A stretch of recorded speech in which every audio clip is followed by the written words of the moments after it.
ବିଜମରା ମଦ ଦୋକାନରେ ଖୋଲାଖୋଲି ଲୁଟ୍, ଏମ୍ଆର୍ପି ଠାରୁ ଅଧିକ ଦାମ ଆଉ ଚୁପଚାପ ଅବକାରୀ ବିଭାଗ। ଦିନ ହାଡ଼େ ହାଡ଼େ ଗ୍ରାହକଙ୍କ ପକେଟ କାଟୁଛନ୍ତି ମଦ ବ୍ୟବସାୟୀ। ଆଉ ସବୁ ଦେଖି ମଧ୍ୟ ଚୁପ୍ ରହିଛି ଅବକାରୀ ବିଭାଗ।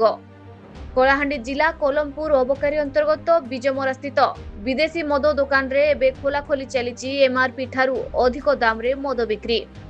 ଆଉ ସବୁଠୁ ବଡ଼ କଥା ହେଉଛି ଏହାକୁ ନେଇ ଦୋକାନୀଙ୍କ ଦମ୍ଭକ୍ତି ଏବେ ପୁରା ପ୍ରଶାସନକୁ କଟଘରାରେ ଦୌଡ଼ାଇ ଦେଉଛି।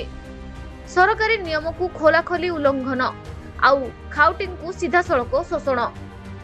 ବିଜମରାର ଏହି ବିଦେଶୀ ମଦ ଦୋକାନରେ ଯେପରି ଚାଲିଛି ଲୁଟର ଖେଳ, ତାହା ଦେଖି ସାଧାରଣ ଲୋକେ ପଚାରୁଛନ୍ତି ଏହା ମଦ ଦୋକାନ ନା କି ଖୋଲା ଲୁଟର ଆଡା। ଅଭିଯୋଗ ଅନୁସାରେ ପ୍ରତିଟି ମଦ ଦୋକାନ ମଦ ବୋତଲ ଉପରେ ଏମ୍ଆର୍ପି ଠାରୁ ଅଧିକ ଟଙ୍କା ଆଦାୟ କରାଯାଉଛି।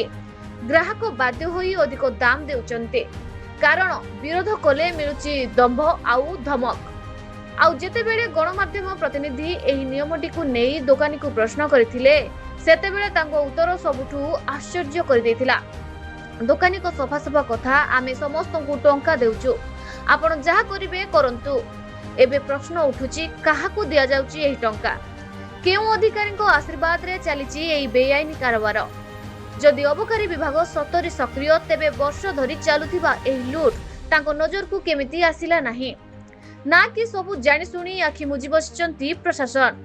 ଖବର ପ୍ରସାରଣ ପରେ ଜିଲ୍ଲା ଅବକାରୀ ଅଧିକାରୀ ତଦନ୍ତର ପ୍ରତିଶ୍ରୁତି ଦେଇଛନ୍ତି ସତ, କିନ୍ତୁ ସାଧାରଣ ଲୋକଙ୍କ ପ୍ରଶ୍ନ, ଏହି ତଦନ୍ତ କେବଳ କାଗଜ କଲମରେ ସୀମିତ ରହିବନି ନା?